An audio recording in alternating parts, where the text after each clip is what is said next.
இந்த summer time வந்துட்டாலே நம்ம எல்லாரும் காமனாக சொல்கிற ஒரு விஷயம் என்ன, உடம்பு ரொம்ப ஹீட் ஆகுது, சூடு பிடிச்சிக்கிச்சு, ரொம்ப உஷ்ணம் இருக்குது அப்படின்றத நம்ம காமனாக சொல்லுவோம். இதில் ஒரு நோயாக பார்க்குறது தான் இந்த மூலம் அப்படின்னு சொல்லக்கூடிய ஒரு நோய்.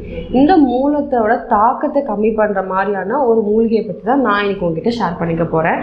அந்த மூலிகை என்ன அப்படின்னு கேட்டிங்கன்னா துத்தி. இந்த துத்தி கீரை வகையில் ஒன்று. இந்த துத்தி கீரையை அந்த காலத்தில் பார்த்தீங்கன்னா சமைச்சு உணவாகவே சாப்பிட்டாங்க. இந்த துத்தி கீரையை நம்ம எப்படி யூஸ் பண்ணால் இந்த மூலத்தோட தாக்கத்தை கம்மி பண்ணலாம் அப்படின்னா, துத்தி கீரை ஒரு கைப்பிடி அளவு நல்லா வாஷ் பண்ணி எடுத்து வச்சுக்கோங்க. ஒரு பேனில் ஒரு 10 to 15 ml விளக்கெண்ணெய் எடுத்துக்கோங்க. ஓகேங்களா, கேஸ்டர் ஆயில்னு சொல்லுவோம். இதை ஊற்றிட்டு இது நல்லா ஆயில் நல்லா கொதிச்சதுக்கு அப்புறமா நம்ம வாஷ் பண்ணி வச்சிருந்தா ஒரு கைப்பிடி துத்தி கீரையை அதில் போட்டு நல்லா வணக்கி எடுத்துக்கோங்க. அது உங்களுக்கு நல்லா தெரியும், அது நல்லா குக் ஆகிறது. ஸோ இது குக் ஆனதுக்கு அப்புறமா ஒரு உரல்லையோ இல்லைனா மிக்சியில் கூட போட்டு நல்லா தண்ணி எதுவும் ஊற்றாமல் நல்லா அரைச்சிக்கோங்க.